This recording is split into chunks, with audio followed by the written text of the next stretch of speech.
Hello everybody. आज हम लोग पढ़ने के लिए जा रहे हैं export procedure, one of the not difficult but complicated procedure, जहाँ पे हम लोग जाकर के थोड़ा सा कंफ्यूज हो जाते हैं। तो आइए साथ में मिलकर सारा कंफ्यूजन खत्म करते हैं। 17 स्टेप्स टोटल होगी इस एक्सपोर्ट प्रोसीजर में, जो हम कवर वन बाय वन मैं आपको from the very first till and यहाँ पे पूरा प्रोसेस समझाने वाली हूँ। लेट मी टेल यू कि एक्सपोर्ट होता क्या है। देखिए, हम सबको पता है, जब कोई एक domestic trader out of the boundaries of country जाकर के ट्रेड करता है with a person living in another country, a trader living in another country, तो इस तरीके की ट्रेडिंग एक्टिविटी को आप लोग क्या कहते हैं? इंटरनेशनल बिजनेस कहते हैं। और यहाँ पे जो होम कंट्री में, जैसे कि मान लेते हैं कि जो इंडिया का ट्रेडर है, अगर वो अमेरिका के ट्रेडर के साथ में यहाँ डील कर रहा है, so the Indian trader is a exporter because he is exporting something.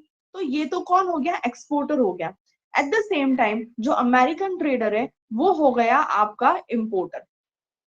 So we can say that import and export both are two sides of a single coin। ठीक है, एक ही पॉइंट का दो साइड्स यहाँ पे हम लोग डिस्कस करने वाले, दो पहलू यहाँ पे डिस्कस करने वाले।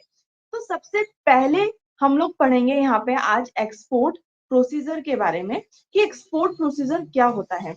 आराम से हम लोग one by one, step by step करते चले जाएंगे। ऑलराइट, सबसे पहले देखिए यहाँ पर मैंने लिख रखा है receipt of inquiry and sending quotation. यहाँ पर क्या दे रखा है? सबसे पहली चीज एक्सपोर्ट प्रोसीजर में क्या होने वाली है? Receipt of inquiry and sending quotation. ये कौन कर रहा है? तो ये कर रहा है वो व्यक्ति जिसे गुड्स को क्या करना है? इंपोर्ट करना है। जिसे गुड्स को क्या करना है? इंपोर्ट करना है। ठीक है, मान लेते हैं कि यहाँ पर receipt of inquiry and sending quotation, जो इंपोर्टर है वो जानता तो नहीं है, वो तो अमेरिका का है, यहाँ पे रहता नहीं है, उसे कुछ पता नहीं है कि इंडिया में अगर मुझे नमकीन और स्नैक्स खरीदने हैं तो मुझे किससे परचेस करने चाहिए। उसको ना रेट्स के बारे में पता है, ना चीजों के बारे में ज्यादा अच्छे से पता है। तो इसलिए वो क्या करेगा? वो इंक्वायरी सेंड करेगा। क्या करेगा? इंक्वायरी सेंड करेगा। तो यहाँ पे जिन्हें इंक्वायरी मिलेगी वो अलग अलग एक्सपोर्टर्स होंगे, ठीक है, जो इंटरनेशनल बिजनेस करते हैं। तो यहाँ पे ABCDE बहुत सारे ऐसे एक्सपोर्टर है from various part of India, जो लोग क्या करने वाले हैं, जिन्हें ये इंक्वायरी मिली है।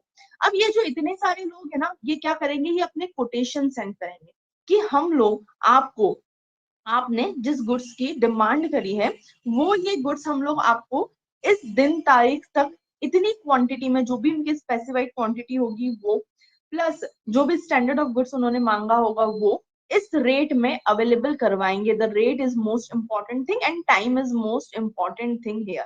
ठीक है, तो ये चीज यहाँ पे मेंशन करी जाएगी through quotation, through quotation. Alright, कौन कोटेशन कौन सेंड कर रहा है? यहाँ पे कोटेशन सेंड कर रहा है एक्सपोर्टर। कौन कोटेशन सेंड कर रहा है? एक्सपोर्टर। इंक्वायरी किसने निकाली थी? इंपोर्टर ने यहाँ पर इंक्वायरी करी थी। ठीक है, इंपोर्टर ने यहाँ पर इंक्वायरी करी थी। So this is the very first thing, जहां पे आपने क्या करा है, अपने एंड पर गुड्स को किस तरीके से आप प्रिपेयर कर सकते हैं उसके कोटेशंस इंपोर्टर को यहाँ पे सेंड कर दिए हैं। The very second thing we are going to study, that is receipt of order और इंडेंट। अब क्या होगा यहाँ पर? तो जो सेकंड स्टेज पे ये होगा, now importer will select out of जो इतने सारे ट्रेडर्स, 1 2 3 4, बहुत सारे ट्रेडर्स ने जो अपनी कोटेशन सेंड करी थी, आउट ऑफ इट उसमें से वो किसी एक ट्रेडर को यहाँ पे सेलेक्ट कर लेगा। जब सेलेक्ट कर लेगा तो उसे वो क्या देगा? ऑर्डर देगा। डेफिनेटली मुझे यहाँ पर क्या मिलने वाला है? ऑर्डर मिलने वाला है कि हाँ, मुझे ये गुड्स प्रिपेयर करने हैं एक्सपोर्ट पर्पस के लिए। ऑलराइट, तो यहाँ पे आपको क्या मिल गया? ऑर्डर मिल गया। इस ऑर्डर को एक्सपोर्ट प्रोसीजर की भाषा में क्या बोलते हैं? इंडेंट बोलते हैं। क्या बोलते हैं? इंडेंट बोलते हैं। इंडेंट किसे रिसीव हुआ है यहाँ पर? ऑर्डर किसे मिला है? एक्सपोर्टर को यहाँ पे ऑर्डर मिला है।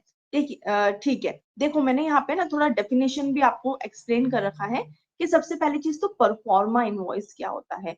सो एक्सपोर्टर क्या करता है, सेंड करता है reply of the inquiry in the form of quotation. It contains information regarding price, quality, size, weight, shape of product. जो फर्स्ट स्टेप में अभी मैंने आपको पढ़ाया था कि जो इंक्वायरी आई है उस इंक्वायरी का जो वो जवाब देता है उसे हम लोग यहाँ क्या कहते हैं, परफॉर्मा इनवॉइस कहते हैं.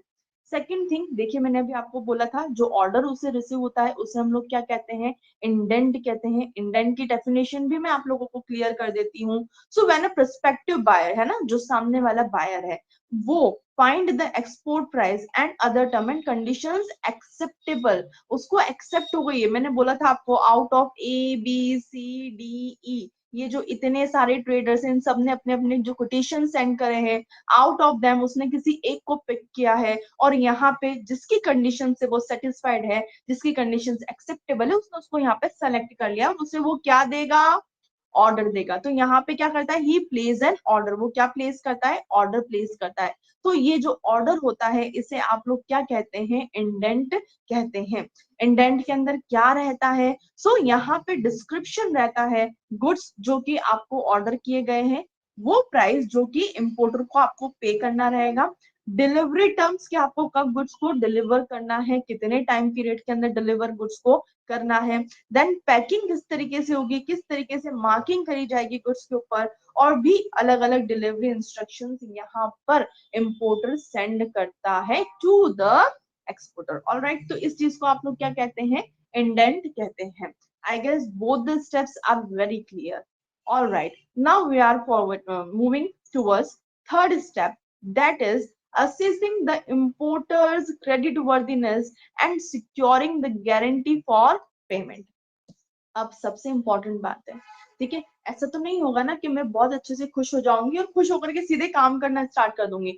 नहीं, जो व्यक्ति जिसे मैं अपने गुड्स को सेल करने वाली हूँ, it is very very important to know कि क्या उसकी पेइंग कैपेबिलिटीज है, क्या उसकी इतनी क्रेडिट वर्दीनेस है, क्या उसकी कंडीशन है, क्या वो इकोनॉमिकली इतना साउंड और फिट है कि जो ऑर्डर उसने मुझे दिया है वो उसका पेमेंट कर पाएगा. ये जानना हमारे लिए कितना ज्यादा जरूरी है, तो हम कहेंगे बनाने से ज्यादा जरूरी, 200% हमारे लिए यही जरूरी है कि सामने वाले की क्या क्रेडिट वर्दीनेस है. अब आप मुझे बताइए कि अगला व्यक्ति कहाँ रहता है, दूसरी कंट्री में. मैं उसके बारे में कुछ जानती हूँ क्या, नहीं, मैं उसके बारे में ज्यादा कुछ नहीं जानती हूँ, उतना ही जानती हूँ जो उसने मुझे स्पेसिफाई कर रखा है.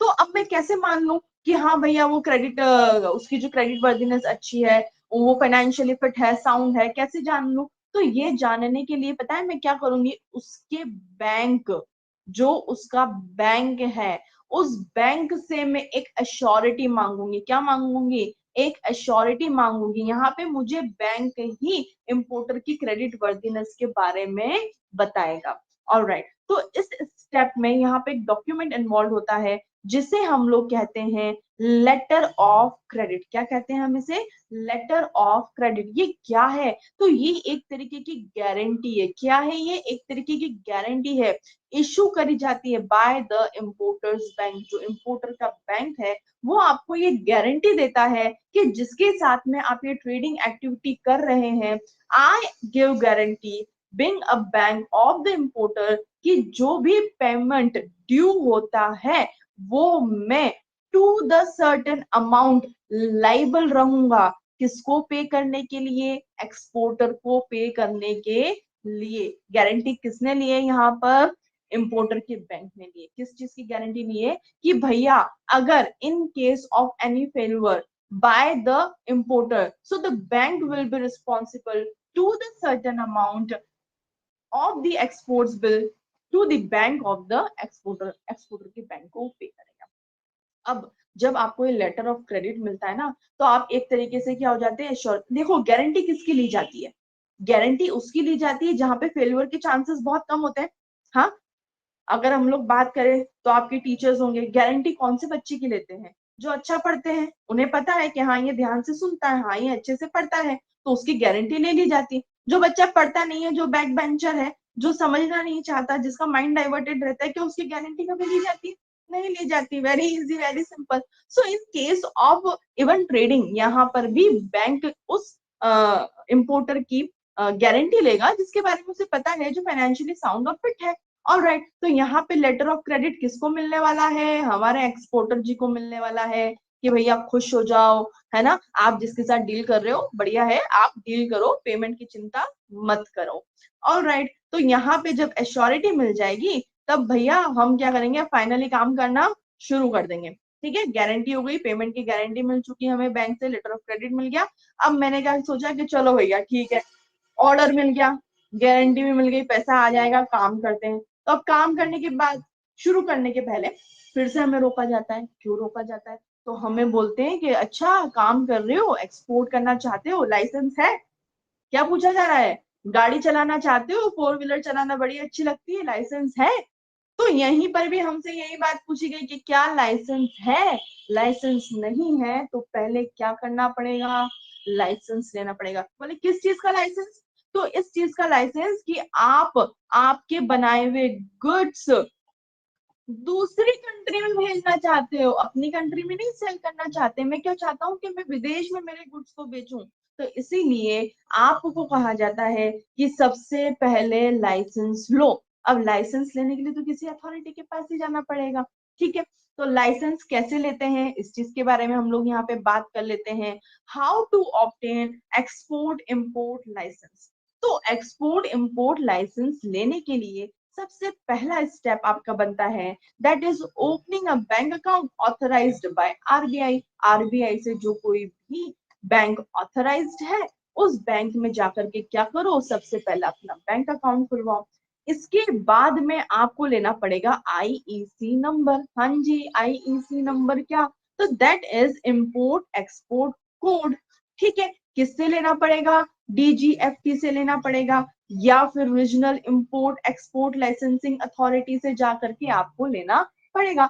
वंस आपको ये आईईसी नंबर मिल गया, इसके बाद में क्या होगा, तो आप रजिस्टर्ड हो जाएंगे किसी भी एक्सपोर्ट प्रमोशनल काउंसिल के साथ में। ठीक है, मेरा रजिस्ट्रेशन हो गया, मुझे आईईसी नंबर मिल गया।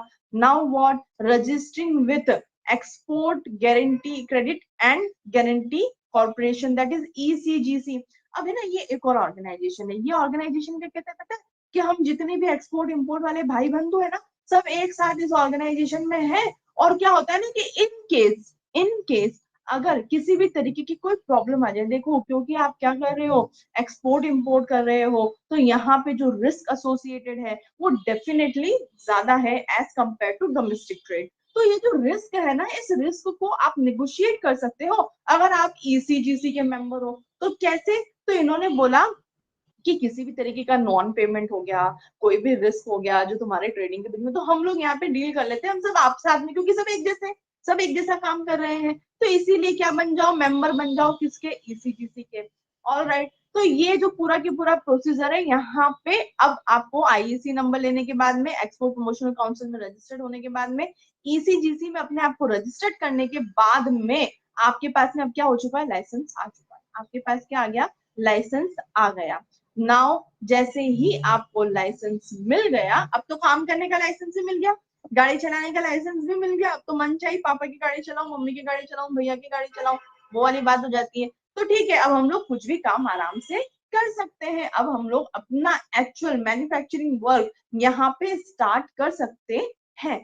फिफ्थ स्टेप पे हम लोग आ चुके हैं, ऑब्टेनिंग प्री शिपमेंट फाइनेंस। अब हम लोग क्या करना चाह रहे हैं, हमें गुड्स बनाना है, तो उसके लिए हमें क्या चाहिए? रॉ मटेरियल चाहिए, बहुत सारे कंपोनेंट्स चाहिए, प्रोसेसिंग और पैकिंग एक्टिविटीज हमें करनी है। तो उन सब के लिए हमें क्या चाहिएगा? ये सारी चीजें अगर मुझे प्रोक्योर करनी है, लेकर के आनी है, तो सबसे पहले क्या चाहिए? मनी।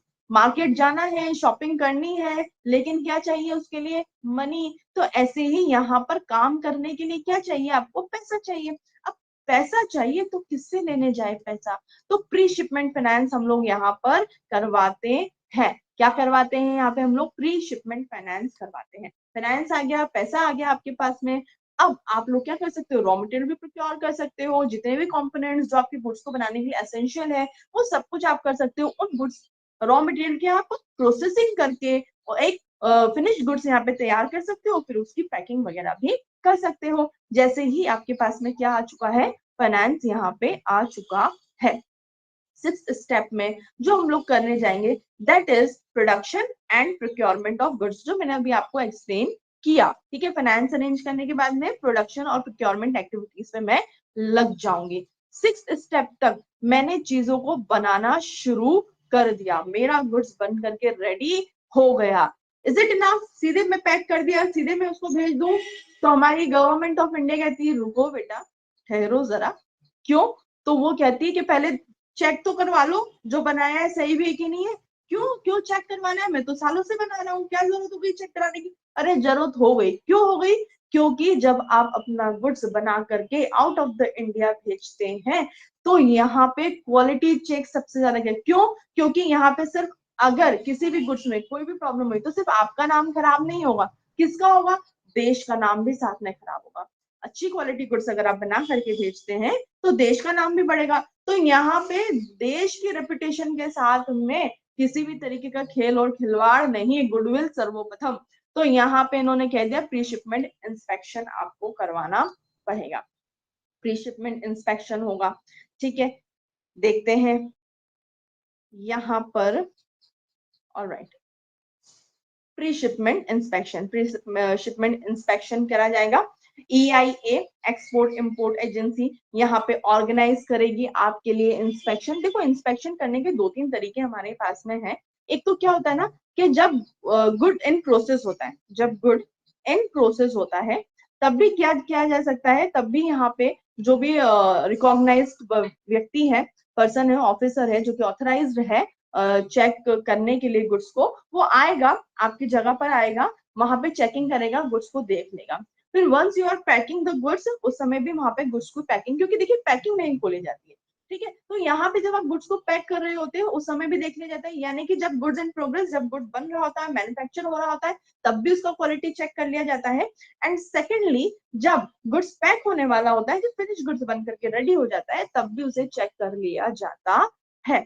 ऑलराइट, इसके बाद में यहाँ पे हम लोग बात करेंगे that is excise clearance. Excise clearance क्या होता है, इस चीज के बारे में हमें यहाँ पे बात करनी है। Yes, we are discussing pre shipment inspection. Pre shipment inspection क्या होता है? तो यहाँ पर हम लोगों ने वही बात करी थी कि जब आप गुड्स को शिप करने वाले होते हैं, आपका गुड्स रेडी हो जाता है, तो एट द सेम टाइम आपको यहाँ पे गुड्स को पहले इंस्पेक्ट करवाना पड़ता है। इंस्पेक्ट EIA क्या करता है? आपका ऑर्गेनाइज करता है, इंस्पेक्शन ऑर्गेनाइज करता है। तो यहाँ पर एक तो जब गुड इन प्रोग्रेस होता है, जब गुड्स क्या होता है, बन ही रहा होता है, उस समय भी क्या करी जा सकती है, इसकी चेकिंग करी जा सकती है। क्वालिटी स्टैंडर्ड्स को यहाँ पे चेक किया जाता है बेसिकली, क्योंकि जो गुड्स आपके देश से बाहर किसी कंट्री में जा रहे होते हैं, so it is very very important कि वो गुड्स हाईली क्वालिटेटिव गुड्स हो, अच्छे गुड्स आप यहाँ से क्या कर रहे हैं, सेल कर रहे हैं, भेज रहे हैं। नाउ ये जो प्री शिपमेंट इंस्पेक्शन है, ये किसके ऊपर मैंडेटरी नहीं है, तो वो स्पेशल इकोनॉमिक जोन, वो ऐसे यूनिट्स जो कि 100% एक्सपोर्ट ओरिएंटेड यूनिट्स है, यहाँ पे उन यूनिट्स के ऊपर प्री शिपमेंट इंस्पेक्शन नहीं किया जाता है, क्योंकि वहां पे जो गुड्स बन रहे हैं वो एक्सपोर्ट ओरिएंटेड गुड्स ही बन रहे हैं। Alright, so now moving to the step number 8 that is excise clearance. अब एक्साइज क्लियरेंस हम लोग किसे कहते हैं? So as per central excise tariff act, ठीक है, यहाँ पर it is very important for every exporter कि जब वो गुड्स को बनाता है for the purpose of exporting, तो उसके ऊपर उसे क्या करनी पड़ती है, एक्सपोर्ट ड्यूटी यहाँ पर पे करनी होती है। ठीक है, यहाँ पे एक और टर्मिनोलॉजी है जो हमें यहाँ पर देखनी है, that is called duty drawback. क्या बोलते हैं हम लोग उसे? ड्यूटी ड्रॉबैक यहाँ पर बोलते हैं। अब ये ड्यूटी ड्रॉबैक क्या होता है? तो देखिए गवर्नमेंट क्या करती है, एग्जम्प्ट करती है। किस चीज को एग्जम्प्ट करती है? So the payment of excise duty. ऐसे बहुत सारे गुड्स है, उन गुड्स की एक्सपोर्ट को प्रमोट करने के लिए और एक्सपोर्ट एक्टिविटीज को कंट्री में प्रमोट करने के लिए यहाँ पे एक्सपोर्टर्स को क्या करा जाता है, जो एक्साइज ड्यूटी उनके ऊपर चार्ज करी गई है उससे उनको एग्जम्पशन यहाँ पे दी जाती है। यहाँ पर क्या होता है, so to promote exporters to export more and also make export product more competitive and world market. तो ये जो रिफंड आपको मिलता है, because at the time of purchasing यहाँ पे क्या करता है, एक्सपोर्टर्स जब गुड्स को परचेस करता है तो उस समय वो यहाँ पर एक्साइज ड्यूटी पे करता है। तो जो वो ड्यूटी पे करता है उसे इस ड्यूटी का रिफंड यहाँ पर मिलता है। तो रिफंड ऑफ एक्साइज ड्यूटी को हम लोग क्या कहते हैं, ड्यूटी ड्रॉबैक यहाँ पर कहते हैं। ऑल राइट, यहाँ तक भी हमें क्लियर है बहुत अच्छे से। आगे बात करते हैं। देखिए जैसे जैसे स्टेप्स आगे बढ़ते जाएंगे थोड़ा सा कॉम्प्लिकेशंस आपके माइंड में यहाँ पे आ सकता है, क्योंकि कुछ ऐसे वर्ड्स आएंगे which are not very aware to us. Alright, तो हम लोग जिससे ज्यादा फ्रेंडली नहीं होंगे तो थोड़ा सा आप परेशान हो सकते हैं, बाकी ऐसा कुछ भी नहीं है। Now the word the ninth step is obtaining certificate of origin. अब आप देखते होंगे मेड इन इंडिया है ना, अपन लोग गुड्स लेकर के आते हैं, जो गुड्स भी जहां का भी होता है वो उसका सील लगा हुआ होना बहुत ज्यादा इंपॉर्टेंट होता है।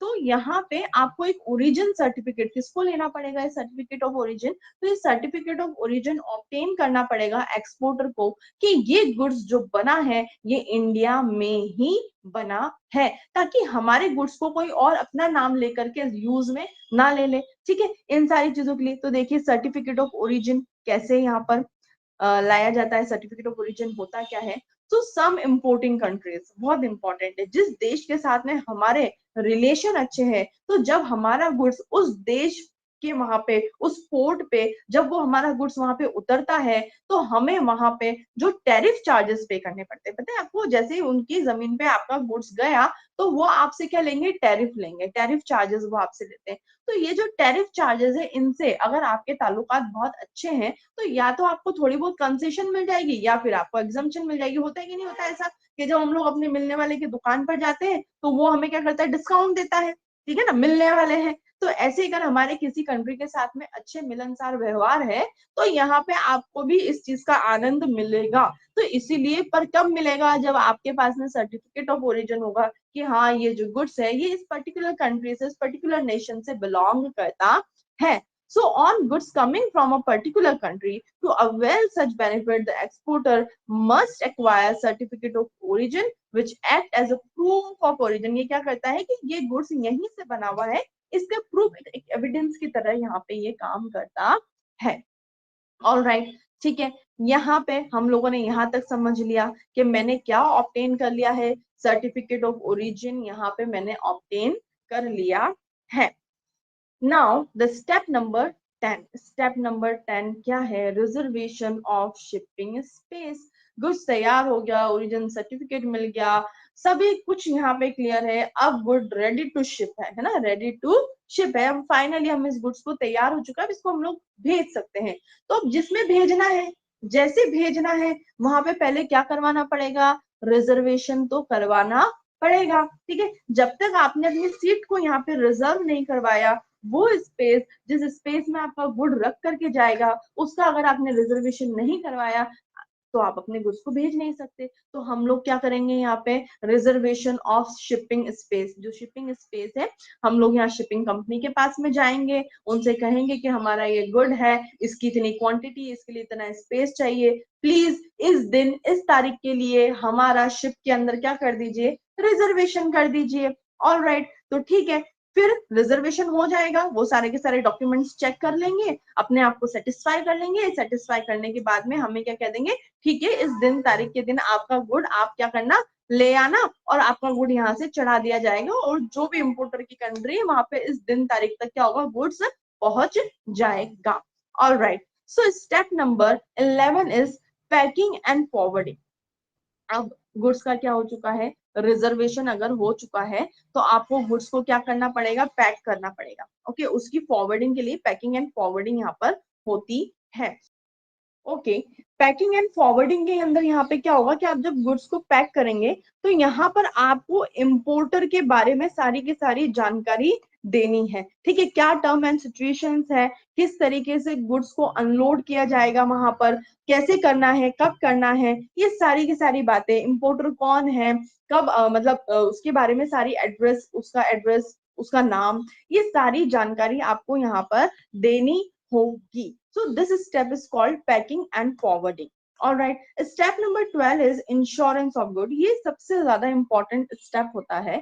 क्यों? क्योंकि जब आपका गुड्स एक जगह से दूसरी जगह जा रहा है तो देखिए अगर इन बिटवीन, अगर इस बीच अगर गुड्स को किसी तरीके का नुकसान हो गया, क्योंकि मोस्टली जब आप किसी और कंट्री के साथ यहाँ डील कर रहे होते हैं तो आप लोग बाय सी रूट ही यहाँ पे क्या किया जाता है, आप लोग गुड्स के साथ में डील कर रहे होते हैं, ठीक है। तो यहाँ पे बहुत सारे रिस्की फैक्टर्स होते हैं, लाइक कोई तूफान आ गया या बीच में कोई चोरी हो गई या शिप डूब गया, किसी भी तरीके की कोई प्रॉब्लम हो गई, तो ये गुड्स का जितना भी रिस्क है ये फिर आपके साथ में एसोसिएटेड हो जाएगा। तो भैया हमें हमारे कंधे पे बोझा लेकर के नहीं चलना है। बेटर और बेस्ट ऑप्शन यही कि उस गुड्स का हम लोग क्या करवा ले, इंश्योरेंस करवा ले, ताकि हमारे ऊपर से सारा के सारा रिस्क यहाँ पे खत्म हो जाए और रिस्क किसके ऊपर चढ़ जाए, इंश्योरेंस कंपनी के ऊपर चढ़ जाए। In case of any miss happening, अगर किसी तरीके की कोई मिस हैपनिंग हो जाती है तब उन चांसेस से बचने के लिए हम लोगों ने ये इंश्योरेंस करवाना बहुत ज्यादा जरूरी है। 13th step is very important, that is called custom clearance. क्या बोलते हैं हम लोग इसे, कस्टम क्लियरेंस बोलते हैं। अब ये कस्टम क्लियरेंस क्या होता है ये मैं आप लोगों को यहाँ पर समझाती हूँ, ठीक है। कस्टम हाउस होता है आपका, ठीक है, कस्टम हाउस होता है। यहाँ पे आपको क्या पे करनी होती, कस्टम ड्यूटी पे करनी होती है। किसके ऊपर, कस्टम ड्यूटी, तो गुड्स के ऊपर आपको कस्टम ड्यूटी यहाँ पर पे करनी होती है। तो आप लोग क्या जाएंगे ना, कस्टम हाउस के पास में जाएंगे, ठीक है। जब आप क्या कर रहे होते हैं, गुड्स का इंश्योरेंस हो जाता है और इंश्योरेंस कंपनी से आपने इंश्योरेंस ले लिया, ये पूरा स्टेप आपका यहाँ पे क्लियर हो गया। तो गुड्स क्लियर होना चाहिए, कस्टम से भी यहाँ पे क्या होना चाहिए, गुड्स क्लियर होना चाहिए। शिप पे लोड होने के पहले, जब गुड्स को शिप पे लोड किया जाता है उसके पहले यहाँ पे कस्टम क्लियरेंस ली जाती है।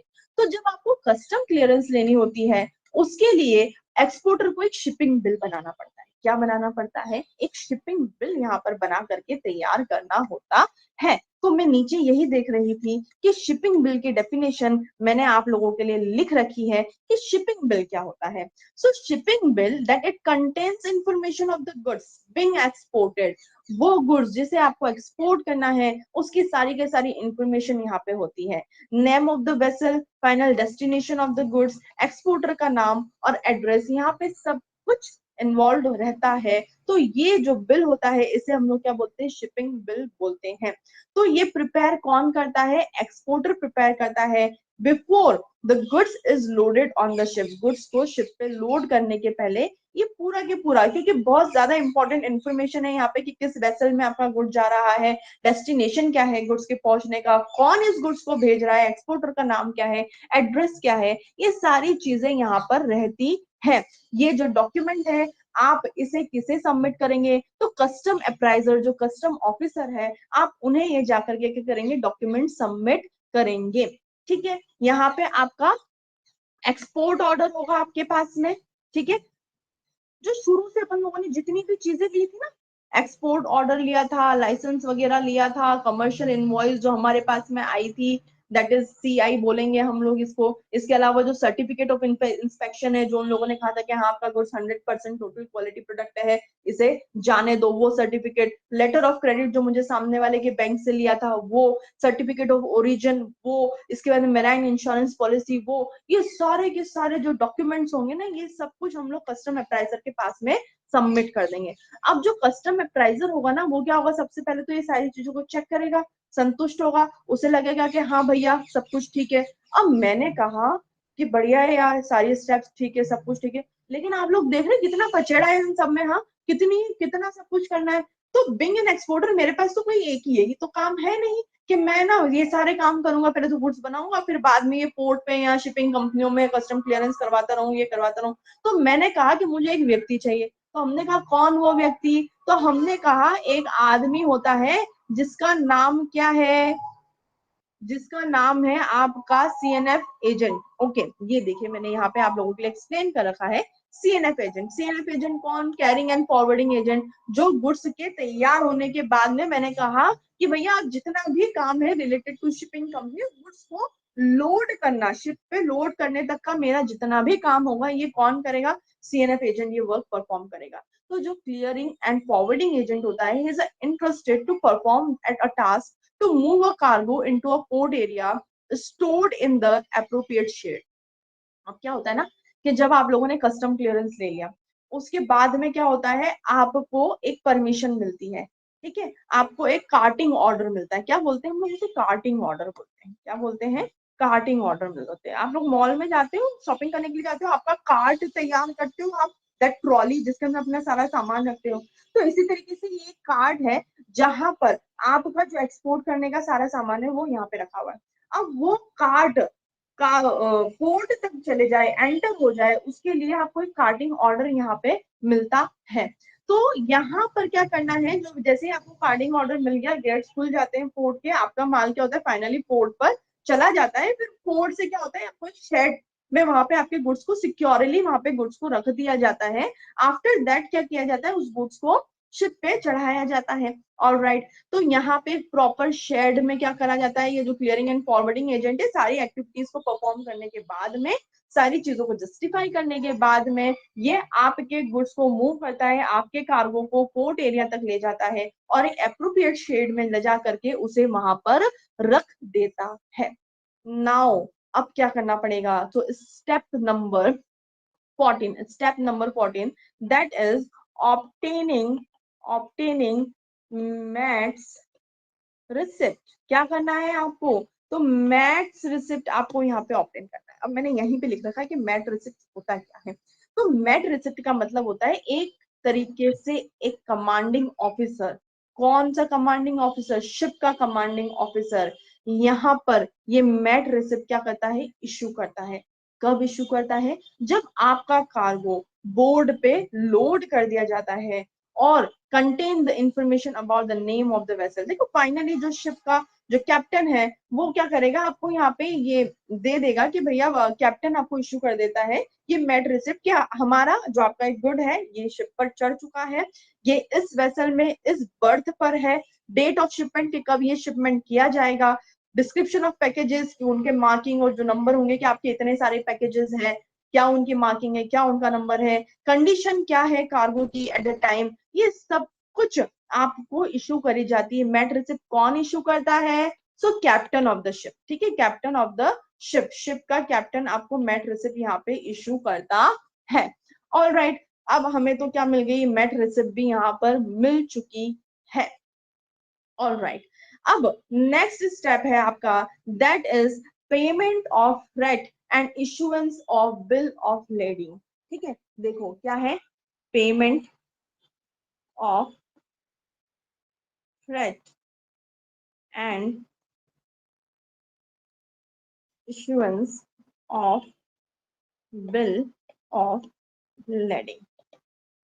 बिल ऑफ लेडिंग क्या होता है, बिल ऑफ लेडिंग होता है जब freight of the cargo is paid to the shipping company. अब किराया तो लेगी ना शिपिंग कंपनी, अब उसने पूरा देख लिया आपका, जमा लिया सामान कैसे क्या है, सब कुछ पता लग गया। अब वो आपसे क्या चार्ज कर रही है, फ्रेट चार्ज कर रही है। तो शिपिंग कंपनी आपसे क्या ले रही है, यहाँ पे फ्रेट ले रही है। जैसे ही वो आपसे फ्रेट रिसीव कर लेती है, तो इन रिटर्न ऑफ दैट वो आपको बिल ऑफ लेडिंग यहाँ पर इशू करती है, जो कि एक तरीके का एविडेंस रहता है कि आपने शिपिंग कंपनी को पेमेंट कर दिया है फ्रेट का। दूसरी चीज ये कि जो आपका कार्गो है, जो आपका गुड्स है, वो शिपिंग कंपनी ने यहाँ पे एक्सेप्ट कर लिया है और वो उसे कैरी करेगा टू द डेस्टिनेटेड डेस्टिनेशन। ठीक है ना, जो भी डिजाइनेटेड डेस्टिनेशन है जो आपने बताया है इस कंट्री पे, इस पोर्ट पे होना है, तो ये काम पूरा के पूरा उसने ले लिया है। तो उनकी तरफ से तो आपका इंश्योरेंस हो गया कि भैया हम आपका गुड्स लेकर के जा रहे हैं, और आपको इस चीज का एविडेंस मिल गया बिल ऑफ लेडिंग के रूप में कि आपने शिपिंग कंपनी को फ्रेट का पेमेंट यहाँ पे कर दिया है और ये शिपिंग कंपनी आपके गुड्स को लेकर के यहाँ पे जा रही है। All right, now the 16th step we are moving towards, that is preparation of invoice. देखिए सारा काम हम लोगों का हो चुका है, मैट रिसिप्ट हमें मिल चुका है, हमने फ्रेट और issuance of bill, excuse me जी जी, so that is now preparation of invoice. अब हम लोग ये इनवॉइस किसके लिए तैयार करेंगे, इंपोर्टर जी के लिए कि भैया हमने भेज दिया है सामान, अब आपके पास आ रहा है और अब आपका टाइम आ चुका है यहाँ पर, दैट इज आपको यहाँ पे क्या करना है, पेमेंट करना है। ऑल राइट, तो ये प्रिपरेशन ऑफ इनवॉइस, यहाँ पे हम लोग इनवॉइस प्रिपेयर करेंगे इंपोर्टर के लिए कि आपको इस दिन इस तारीख के दिन आपका गुड्स यहाँ पे मिल जाएगा और आपको जाकर के पोर्ट से गुड की डिलीवरी लेनी है। Now the 17th point is securing payment. तो व्हाट इज सिक्योरिंग पेमेंट, तो यहाँ पे जो एक्सपोर्टर होता है वो इन्फॉर्म करता है इंपोर्टर को गुड्स के शिपमेंट के बारे में। नाउ इम्पोर्टर को क्या होता है, बहुत सारे डॉक्यूमेंट्स चाहिए होते हैं, है ना, क्योंकि जब उसे टाइटल ऑफ गुड लेना है तो उसको उसे बहुत सारे डॉक्यूमेंट्स भी क्या करने पड़ेंगे, कोर्ट पे जाकर के पहले वो डॉक्यूमेंट्स एज एविडेंस उसे दिखाने पड़ेंगे कि भैया ये डॉक्यूमेंट्स मेरे हैं and I am the owner of this particular goods. तो उसके लिए आपको पेमेंट सिक्योर करने के लिए यहाँ पे दो स्टेप्स हम लोगों ने दे रखा है। देखो दो चीजें क्या है यहाँ पर, तो यहाँ पे बिल ऑफ एक्सचेंज इशू किया जाता है। क्या इशू करा जाता है, बिल ऑफ एक्सचेंज यहाँ पे इशू किया जाता है, that is bills receivable for me, bills payable for him. Alright, तो कैसे इशू किया जाता है, तो दो चीजें होती है, या तो मैं डायरेक्शन दे दूं कोर्ट पे कि भैया जब तक कि पेमेंट ना किया जाए आप क्या न दो, गुड्स की डिलीवरी ना दो। और दूसरा चीज ये है कि जहां पे उसने मुझे श्योरिटी दे दी, एक तो होता है बिल एट साइट, ठीक है, जहां पे उसने मुझे बिल एट साइट यानी कि आपको देखते से क्या करना है, बिल्स को दे देना है। और दूसरा क्या होता है, बिल्स की डिस्काउंटिंग, जहां पे आपने क्या करना है कि भैया 15 दिन बाद, है ना, यहाँ पे मुझसे इम्पोर्टर ने टाइम मांग लिया कि आफ्टर 15 डेज मैं क्या करूंगा, इस गुड्स से रिलेटेड जितना भी पेमेंट है वो मैं आपको कर दूंगा। तो फिर मैंने कह दिया कि ठीक है, आप इन केस भी क्या कर सकते हो, गुड्स की डिलीवरी दे सकते हो। सो डियर, ये पूरा की पूरा एक्सप्लेनेशन था आपका of export procedure. I guess मैंने आपको थोड़ा इजी वे में इसे एक्सप्लेन करने की कोशिश करी है। पूरा स्टेप, जितने भी प्रोसीजर के 17 स्टेप्स हैं, एक सिंगल वीडियो में हमने यहाँ पे कैप्चर करने की कोशिश करी है। आई बिलीव कि आपको अच्छे से समझ में आया होगा। Thank you very much.